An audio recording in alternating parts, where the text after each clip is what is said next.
أعوذ بالله من الشيطان الرجيم.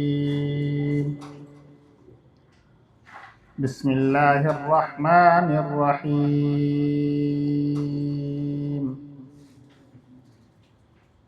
وإذ أخذ الله ميثاق الذين أوتوا الكتاب لتبيننه للناس ولا تكتمونه فنبذوه وراء ظهورهم واشتروا به ثمنا قليلا فبئس ما يشترون. لا تحسبن الذين يفرحون بما أتوا ويحبون أن يحمدوا بما لم يفعلوا فلا تحسبنهم بمفازة من العذاب ولهم عذاب أليم. ولله ملك السماوات والأرض والله على كل شيء قدير. صدق اللہ العظیم. وَإِذْ اور جب اخذ لیا اللہ نے میثاق الذین ان لوگوں سے جو اوت الکتاب کتاب دیے گئے، لَتُبَيِّنَنَّهُ تم ضرور بضرور اس کو بیان کرو گے، لِلنَّاسِ لوگوں کے لیے، وَلَا تَكْتُمُونَهُ اور تم اس کو چھپاؤ گے نہیں، فَنَبَذُوهُ پس انہوں نے پھینک دیا، وَرَاءَ ظُهُورِهِمْ اپنی پیٹھ پیچھے، وَاشْتَرَوْا بِهِ ثَمَنًا قَلِيلًا اور اس سے بہت تھوڑی قیمت کمائی، فَبِئْسَ مَا يَشْتَرُونَ پس بہت برا ہے جو وہ یہ خرید و فروخت کرتے ہیں. لا تحسبن ہرگز تم یہ گمان نہ کرو، الذین ان لوگوں کو جو یفرحون خوش ہوتے ہیں، بما اتوا اس چیز کے ساتھ جو وہ لائے، ویحبون اور وہ پسند کرتے ہیں، ان یحمدوا کہ ان کی تعریف کی جائے، بما لم یفعلوا اس چیز کے ساتھ جو انہوں نے نہیں کیا، فلا تحسبنہم پس تم ہرگز یہ گمان نہ کرو ان کو، بمفازۃ ان کی کامیابی، من العذاب عذاب سے، وَلَهُمْ اور ان کے لیے ہے عذاب علیم دردناک عذاب. وَلِلَّهِ مُلْكُ السَّمَاوَاتِ اور اللہ کے لیے ہے ملک حکومت، السماوات آسمانوں کی، والارض اور زمین کی، واللہ اور اللہ ہے، علی کل شیء ہر چیز پر، قدیر قادر.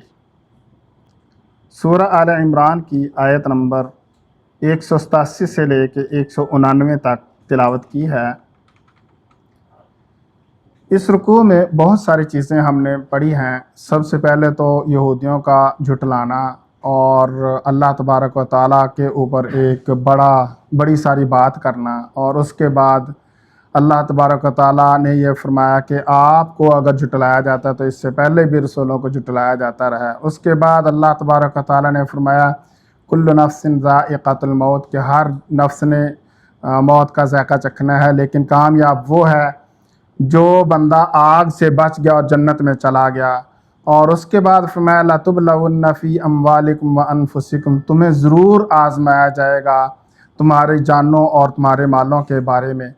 تو یہ ساری باتیں ہوئی ہیں. یہاں پر اللہ تبارک و تعالیٰ فرما رہے ہیں وَإِذْ أَخَذَ اللَّهُ اور جب اللہ تبارک و تعالیٰ نے ان سے عہد لیا، کن سے؟ الذین اوت الکتاب جو کتاب دیے گئے. کیا عہد لیا تھا؟ لَتُبَيِّنُنَّهُ کہ وہ اس کو ضرور بیان کریں گے، لِلنَّاسِ لوگوں کے لیے، وَلَا تَكْتُمُونَهُ اور اس کو بالکل نہیں چھپائیں گے. تو یہ عہد اللہ تبارک و تعالیٰ نے ان سے لیا. اب تورات کے بارے میں یہ بات ہو رہی ہے، اور اللہ تبارک و تعالیٰ نے ان سے فرمایا تھا کہ اللہ تبارک و تعالیٰ نے بھی فرمایا، اور حضرت موسیٰ علیہ السلام نے بھی ان سے عہد لیا۔ یہ ایک قبیلہ تھا بن لاوی، جو حضرت موسیٰ علیہ السلام کے دور میں تھا، اور حضرت موسیٰ علیہ السلام نے ان کو کسی دوسرے علاقے سے بلایا تھا بیت المقدس کی طرف، اور وہاں پر فرمایا تھا کہ آپ یہاں پر رہو، اور پھر آپ علیہ السلام نے بہت بڑے بڑے پتھر منگوائے، ان کے اوپر تورات کو لکھوایا، اور فرمایا کہ یہ تورات ہے اور یہ تمہاری ذمہ داری ہے کہ اس کو تم نے چھپانا نہیں ہے، میں تمہیں سکھا رہا ہوں، تمہارا یہ کام ہے کہ جو تمہیں ملے ہر بندے کو تم نے اس کو سکھانا ہے۔ اور ان کی ایک عید ہوا کرتی تھی جو 7 سال کے بعد آیا کرتی تھی، تو حضرت موسیٰ علیہ السلام نے ان کو حکم دیا تھا کہ آپ لوگوں نے جب عید آئے گی وہاں پر لوگ اکٹھے ہوں گے بیت المقدس کے پاس، تو پھر وہاں پر آپ لوگوں نے اس کی تبلیغ کرنی ہے، تورات سب لوگوں کو سکھانی ہے، جتنے لوگ بھی آئیں گے سب کو آپ نے یہ تورات سکھانی ہے، اور اس کا ایک لفظ بھی تم لوگوں نے چھپانا نہیں ہے کسی سے بھی۔ تو انہوں نے اس بات کا وعدہ کر لیا تھا۔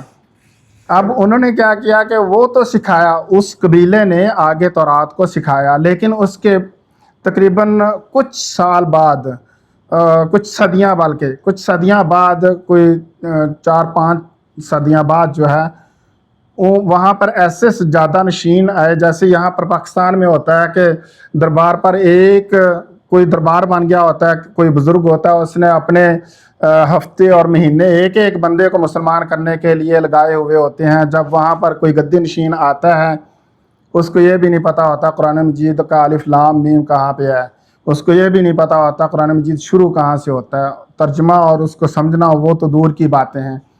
تو اسی طرح وہ لوگ تھے کہ ان کو یہ بھی نہیں پتہ تھا کہ ہم کس وجہ سے یہاں پر موجود ہیں، ہمیں یہاں پر جو بیت المقدس کے اندر جو رہائش اور یہ سارا کچھ ملا ہوا ہے، یہ کس وجہ سے ہم یہاں پر موجود ہیں۔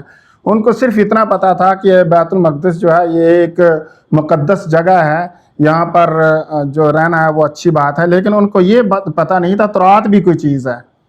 تورات کے بارے میں یہ نہیں جانتے تھے کہ وہ اللہ کی کتاب ہے، اس بارے میں بھی نہیں جانتے تھے۔ تو اتنے صرف 500-600 سال کے اندر ان کو سب کچھ بھول گیا تھا، تورات لفظ بھی بھول گیا تھا، یہاں تک وہ جاہل ہو گئے تھے۔ تو اسی طرح ان لوگوں نے کیا، تو اس بات کو اللہ تبارک و تعالیٰ نے یہاں پر ذکر فرمایا کہ ان لوگوں سے میثاق لیا گیا تھا کہ وہ ان کو کتاب دی گئی تھی، اور وہ کتاب کو کیا کریں گے، ضرور آگے پہنچائیں گے، اور یہ پکی بات انہوں نے کی تھی۔ اور کیا تھا، وَلَا تَكْتُمُونَهُ، اس میں سے کچھ بھی نہیں چھپائیں گے۔ فَنَبَذُوهُ، انہوں نے کیا کیا، انہوں نے کیا کہ اس کو چھوڑ دیا۔ فَنَبَذُوهُ، انہوں نے پھینک دیا، وَرَاءَ ظُهُورِهِمْ، اپنی پیٹھ پیچھے، یعنی پیٹھ پیچھے پھینکنے کا یہ مطلب نہیں ایسے پکڑ کے ایسے پھینک دی تھی، نہیں، انہوں نے اس کو چھوا تک نہیں، یا اس کو سمجھنے کی کوشش نہیں کی، اس کو پڑھنے کی، آگے پھیلانے کی کوشش نہیں کی۔ اور اس کے علاوہ وَاشْتَرَوْا، جو وہ کچھ ان میں سے لوگ جانتے تھے، وہ لوگ کیا کرتے تھے کہ لوگوں کی مرضی کے فتوے دیا کرتے تھے۔ یہاں پر بھی ایسے لوگ موجود ہیں، وہ اپنے آپ کو عالم علامہ پتہ نہیں کیا کیا کہتے ہیں، اور بڑے بڑے مولوی بنے ہوئے ہیں۔ وہ کیا کرتے ہیں کہ جہاں پر جس کو جیسے فتوے کی ضرورت ہوتی ہے وہاں پر اس کو اسی طرح کا فتویٰ دے دیا کرتے ہیں۔ تو اس طرح کے لوگ ہمارے اس معاشرے میں بھی موجود ہیں۔ تو انہوں نے بھی ایسے کیا کہ جہاں پر کسی کو جس فتوے کی ضرورت ہوتی تھی وہ اس کے مطابق اس کا فتویٰ دے دیا کرتے تھے۔ تو یہ بات اللہ تبارک و تعالیٰ نے یہاں پر ذکر فرمایا، وَاشْتَرَوْا بِهِ ثَمَنًا قَلِيلًا، کہ اس کے ذریعے وہ کیا کرتے تھے، پیسے لیتے تھے اور فتویٰ اس کی مرضی کا دے دیتے تھے۔ تو جب فتویٰ دیتے تھے تو وہ تبدیلیاں ہوتی جاتی تھی، جیسے جیسے وہ ان کا دل چاہتا تھا اسی طرح کے فتوے دیتے تھے، یہاں تک کہ قرآن مجید کہتا ہے کتب علیکم الصیام کما کتب علی الذین من قبلکم، کہ تم پر روزے فرض کیے گئے ہیں جیسے کہ پچھلوں پر فرض کیے گئے۔ اب کیا ہوا کہ انہوں نے روزے اور بڑھا دیے اور اپنے موسم کے مطابق ان کو ڈالا ہے، یعنی کہ جو آسان موسم تھا اس میں روزے رکھیں گے، جی ہم اس کے مطابق نہیں رکھ سکتے، جیسے اللہ نے دیے ہم اپنے حساب سے روزے رکھیں گے۔ ایسے ہی یہ فتوے ہیں کہ انہوں نے کہا کہ اگر 30 روزے اللہ نے ہمیں دیا، ہم ایسے کرتے ہیں 10 روزے بڑھا دیتے ہیں، لیکن ہم سردی میں رکھا کریں گے، اس طرح کی باتیں۔ تو یہ بات ہے کہ وَاشْتَرَوْا بِهِ ثَمَنًا قَلِيلًا، انہوں نے اس کے ذریعے تھوڑا سا کمایا، اور بہت تھوڑا تھا جو وہ جس کے بدلے میں وہ چیز حاصل کر رہے تھے، یعنی جنت کو بیچ کر، یعنی تورات کو بیچ کر، اس کے بدلے میں کیا تھا؟ اللہ کی کتاب کے بدلے میں جو وہ حاصل کر رہے تھے وہ بہت تھوڑا تھا۔ فَبِئْسَ مَا يَشْتَرُونَ، اور فرمایا کہ یہ تو بہت برا ہے، بہت برا ہے، ما یشترون، جو وہ خریدتے ہیں، جو وہ ثمن حاصل کرتے ہیں، جو وہ قیمت حاصل کرتے ہیں، وہ بہت بری ہے۔ تو پیچھے بھی ہم نے اس بارے میں پڑھا کہ وہ جو حاصل کرتے ہیں وہ اتنی گھٹیا چیز ہے اس کے مقابلے میں جو اللہ تبارک و تعالیٰ نے عطا فرمانی ہے، وہ اس سے بہت کئی گنا زیادہ اوپر کی چیزیں ہیں، لیکن انہوں نے یہ حاصل کیا۔ لا تحسبن، آپ ہرگز گمان نہ کریں، الذین، ان لوگوں کو جو یفرحون، خوش ہوتے ہیں، بما اتوا، جو وہ لے کر آئے، جو انہوں نے کیا ہے، یہ سب کچھ انہوں نے کیا، اور وہ کیا کرتے ہیں؟ خوش ہوتے ہیں اس بات سے، یہ ان کے کرتوت ہیں۔ بما اتوا، جو وہ لے کر آئے ہیں، جو انہوں نے کرتوت کیے ہیں، جو انہوں نے کام کیے ہیں، کیا کیے ہیں؟ انہوں نے یہی کیا ہے کہ انہوں نے کتاب دوسروں تک پہنچانے کی بجائے اس کو پشت پیچھے ڈالا ہے، یعنی اس کو سمجھنے اور پڑھنے سے وہ بچے ہیں، پیچھے ہٹے ہیں، اور پھر کیا کیا؟ اس کے ذریعے جو کچھ ان کو پتہ تھا اس کے ذریعے پیسے حاصل کرتے تھے، اور پیسے لے کر ان کی مرضی کے مطابق اس کو ڈھال دیتے تھے۔ تو اس بارے میں اللہ تبارک و تعالیٰ فرما رہے ہیں کہ آپ لوگ جو ہے ان لوگوں کے بارے میں اس طرح مت گمان کیجئے کہ وہ خوش ہو رہے ہیں، وہ خوش ہوتے ہیں، یعنی کہ بات کچھ تھی بتا کچھ اور دی۔ اور بہت دفعہ اس طرح ہوتا تھا کہ کوئی آدمی ان سے صحیح والی بات پوچھنے کے لیے بھی آتا تھا نا، تو وہ کیا کرتے تھے؟ کوئی اور بات بتا کے نا تو خوش ہوتے تھے اور ہنستے تھے، کہتے تھے دیکھیں بات کیا تھی، ہم نے کچھ اور بتا دی ہے اور اس کو پتہ بھی نہیں چلا۔ اس طرح کی باتیں کیا کرتے تھے کہ قرآن یعنی کہ تورات جو ہے اس کی کوئی آیت ہوتی تھی، اس کا مطلب کچھ اور ہوتا تھا، وہ بندہ ان سے پوچھنے کے لیے آیا، سمجھنے کے لیے آیا، وہ کہتا تھا کہ ہمیں بتائیے، آپ یہاں کے سجادہ نشین ہے، گدی نشین ہے، آپ ہمیں بتائیے کہ یہ والی جو آیت ہے تورات کی، اس کا کیا مطلب ہے؟ وہ بجائے اس کے کہ اس کا مطلب صحیح والا بتائیں، اس کو کچھ اور مطلب بتا کے آپس میں باتیں کرتے تھے اور خوش ہوتے تھے، کہتے تھے دیکھیں یار ہم نے اس کو بتایا، اس کو پتہ ہی نہیں چلا۔ اب اس کو پتہ ہوتا تو آپ کے پاس آتا کیوں؟ ایسے مطلب ہمارے پاس، یعنی جو پڑھا ہے قرآن مجید کو، جس نے پڑھا ہے اس کے پاس کوئی بندہ آئے، اب وہ بندہ عربی جانتا ہی نہیں ہے، اس کو پتہ ہی نہیں، اس نے کبھی عربی کو پڑھا نہیں ہے، تو وہ قرآن مجید کی کوئی آیت کے بارے میں پوچھنے کے لیے آئے کہ یہ جناب اس کا مطلب کیا ہے، اس کا معنی کیا ہے، ہم کچھ اور بتا دیں، اور پھر خوش ہو کہ یار اس کو پتہ چلنا ہی نہیں، اس کو پتہ نہیں چل سکتا، کیوں چلے گا پتہ کہ وہ عربی کو سمجھتا ہی نہیں ہے۔ ایسے ہی بس ایک دفعہ کہیں پہ میں تھا تو وہاں کسی اسٹوڈنٹ نے مجھے پوچھا کہ یہ ایک لفظ ہے وہ بشیر کا معنی کیا ہے؟ میں نے کہا اس کا معنی خوشخبری ہے۔ کہتے وہ فلاں مولوی صاحب تو کہتے ہیں کہ اس کا معنی بشر ہے۔ تو دیکھیں مطلب ایک تو یہ کہ اپنے دل کو خوش کرنے کے لیے کوئی معنی بنا لینا، بشیر کا معنی بشر بتا دیا، اور بشیر کا معنی حالانکہ ہوتا خوشخبری ہے۔ تو اس طرح کے بھی مسائل ہوتے ہیں۔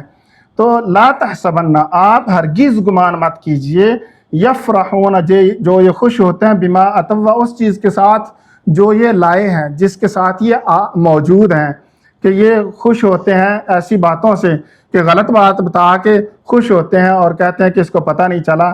وَيُحِبُّونَ، اور وہ پسند کرتے ہیں، وہ چاہتے ہیں، اس بات سے محبت کرتے ہیں، اَن يُحْمَدُوا، کہ ان کی تعریف کی جائے، بما لم يفعلوا، جو انہوں نے کیا ہی نہیں۔ اب یہ والا جو حصہ نا آیت کے یہاں سے یہاں تک، یہ حصہ تو ہر دور میں ہر بندے کے اوپر لاگو ہوتا ہے۔ یہ کیسے لاگو ہوتا ہے؟ پہلے تو اس کا مطلب سمجھیے، وَيُحِبُّونَ أَن يُحْمَدُوا، وہ پسند کرتے ہیں کہ ان کی تعریف کی جائے، بما لم يفعلوا، اس چیز کے بارے میں جو انہوں نے کیا ہی نہیں ہے۔ اب ہوتا یہ ہے کہ مثال کے طور پہ لوگ یہاں پر کیا کرتے ہیں کہ ایک مشین لی، 2-4 غریبوں کو اکٹھا کیا، ایک غریب کو وہ مشین دے دی، ایک تصویر بنا لیجیے، یہ لوگ غریبوں میں مشینیں تقسیم کر رہے ہیں۔ اور مشین ایک ہی ہوتی ہے، مشینیں ہوتی ہی نہیں ہیں. یا ویل چیئر لے لیں، ویل چیئرز جی تقسیم ہو رہی ہیں، ایک ویل چیئر لی اور جا کے غریبوں کو اکٹھا کیا، وہاں بڑی ساری تصویر بنوائی، اور پھر اسی تصویر کو سنبھال کے رکھنا 5 7 سال 10 سال. جب جب کوئی اپنا جاننے والا اخباروں والا یا ٹی وی والا آیا، اسے کہا جی یہ میری تصویر ہے، اس کو ذرا پبلش کر دیجئے. ایسے ہی ایک تصویر کو بنا کے رکھ لینا ہے اور یہ مشہوری کرنی ہے کہ جی میں نے فلاں موقع پہ فلاں موقع پہ فلاں موقع پہ یہ جناب مشینیں تقسیم کی تھی، یہ میں نے ویل چیئر تقسیم کی تھی. ایسے ہی ایک وزیر کام کرتا ہے تو وہ وزیر اعظم کو بتا رہا ہوتا ہے، جناب اس کی ٹیم کام کر رہی ہوتی ہے، وہ وزیر اعظم کو بتا رہا ہوتا ہے جناب یہ کام تو میں نے دن رات لگا کے اس کام نے تو میری کمر ہی توڑ دی ہے. ایسے ہی مختلف ڈپارٹمنٹس ہیں، ایسے یہاں کمپنیوں کے اندر بھی ایسے ہوتا ہے کہ کام کوئی بندہ کر جاتا ہے اور کریڈٹ کوئی اور لے جاتا ہے. یہ بات ہے یہاں پر کہ کام کیا ہی نہیں، کام کیا نہیں لیکن کریڈٹ لینے کے لیے سب سے آگے. تو اس چیز کو اللہ تبارک و تعالیٰ نے اس حصے کے اندر، آیت کا یہ والا جو حصہ ہے کہ وہ خوش ہوتے ہیں اس بات سے کہ وہ جو لے کر آئے ہیں کرتوت اپنے کیے ہیں، اور پھر کیا کرتے ہیں وہ پسند کرتے ہیں اس بات کو ان یحمدوا کہ ان کی تعریف کی جائے بما لم یفعلوا، اس چیز کے بارے میں بھی جو انہوں نے کیا ہی نہیں ہے. وہ کیا نہیں ہے لیکن کہتے ہیں کہ یہ ہمارے نام آ جائے، کام کسی اور نے کر دیا تو وہاں جا کر کریڈٹ لینے کے لیے کہتا ہے کہ یار میں نے کیا. تو پوری بات بتانی چاہیے، جو سینئر ہے یا جو مطلب آنرز ہیں ان کو بات بتائیں پوری، بھئی میری ٹیم کے فلاں بندے نے یہ کام کیا ہے، زیادہ کام اس کا ہے، چلیں ٹھیک ہے مطلب میں سینئر ہوں یعنی نام میرا ہی آنا ہے، لیکن بات اصل یہ ہے تو میری ٹیم کے فلاں بندے نے اتنی زیادہ محنت کی ہے اور اس طرح کام ہوا ہے. تو اس طرح سے مطلب کریڈٹ جو ہے وہ آپ کو ملنا ہی ملنا ہے، لیکن آپ بات پوری اگلے بندے کو بتائیں. یہی بات ہے کہ بما لم یفعلوا جو کیا ہی نہیں ہے اس کے بارے میں ان کی تعریف کی جائے. فلا تحسبنہم پس آپ ان کو گمان مت کیجئے، آپ اس طرح مت سمجھیے بمفازت. اب یہ مفازہ جو ہے نا موقع ہے کامیابی کا موقع. ہم نے ایک لفظ پچھلی دو آیتیں چھوڑ کے لتبلون والی نہیں سوری کل نفس ذائقۃ الموت والی آیت ہے، اس کے اندر بھی ایک لفظ پڑا تھا فاز، فقد فاز، تحقیق وہ کامیاب ہو گئے. اب یہ جو لفظ ہے نا بمفازہ، یہ لفظ اسی فاز یا فوزن سے نکلا ہے. تو اس کا مطلب ہوتا ہے کامیابی کا موقع یا وقت یا کامیابی کی جگہ. تو یہ دونوں تینوں معنوں میں استعمال ہوتا ہے. بمفازت کامیابی کی جگہ، من العذاب عذاب سے بچ جانے میں. تو آپ اس کو ان کے خوش ہونے سے یا وہ جو کریڈٹ لینا چاہتے ہیں اس سے یہ مت سمجھیے کہ وہ اللہ کے عذاب سے بچ جائیں گے، وہ اس بات میں کبھی کامیاب نہیں ہو سکتے. یہ ان کی کامیابی کا نہیں ہے وقت، ان کی کامیابی کا موقع نہیں ہے. اور فرمایا وَلَهُمْ اور ان کے لیے عذاب ہے، علیم دردناک عذاب ہے. تو یہ جو اس طرح خوش ہوتے ہیں اور یہ چاہتے ہیں کہ ان کی تعریف ایسے کاموں پر کی جائے جو انہوں نے کیے ہی نہیں ہیں، بس آپ یہ گمان مت کیجئے کہ وہ کامیاب ہو جائیں گے عذاب سے بچنے میں. وَلَهُمْ عَذَابٌ عَلِيمٌ ان کے لیے دردناک عذاب ہے. وَلِلَّهِ اور اللہ کے لیے ہے ملک السماوات والارض، جو بادشاہت ہے آسمانوں کی اور زمینوں کی، زمین کی بادشاہت یہ ساری کی ساری اللہ کے لیے ہے. یہ کرتے ہیں اس طرح کی باتیں. انہوں نے یہ الزام لگایا اللہ تبارک و تعالیٰ پر کہ وہ غریب ہے اور ہم غنی ہیں. اور ایک آیت صرف ایک من ذا الذی یقرض اللہ قرضا حسنا، کہ کون ہے جو اللہ کے راستے میں قرض حسنہ دے اور ہم اس کو فیضاعفہ لہ اضعافا کثیرا، کہ ہم اس کے لیے کئی گنا بڑھا کر واپس کریں گے. تو اللہ تبارک و تعالیٰ فرما رہے ہیں تم یہ مت کہو کہ تم غنی ہو اور اللہ غنی نہیں ہے. اللہ کے لیے ساری بادشاہت، ساری حکومت ہے، ساری چیزیں آسمان اور زمین کی ساری چیزیں اللہ تبارک و تعالیٰ کی ہیں، اور اللہ قادر مطلق ہے. واللہ علی کل شیء قدیر، اللہ ہر چیز پر قادر ہے. اللہ چاہے تو وہ اسی وقت وہ سارے لوازمات کو پورا کر دے، اللہ چاہے تو بغیر لوازمات کو تمہیں کامیابی عطا فرما دے، اللہ چاہے تو ہر چیز کو جیسے حالات کے مطابق موڑ دے، لیکن وہ اللہ تبارک و تعالیٰ خود فرماتے ہیں کہ لَتُبْلَوُنَّ فِي أَمْوَالِكُمْ وَأَنفُسِكُمْ، ہم تمہیں خود آزمائیں گے. تم یہ مت سوچو کہ تمہیں خبر کے ذریعے چیزوں کا پتہ چل جائے گا، لیکن اللہ تبارک و تعالیٰ خبر نہیں دیں گے، وہ حالات ایسے پیدا کریں گے کہ تمہیں آزما کے پھر چیزوں کا الگ الگ کرے. جزاکم اللہ احسن الجزاء.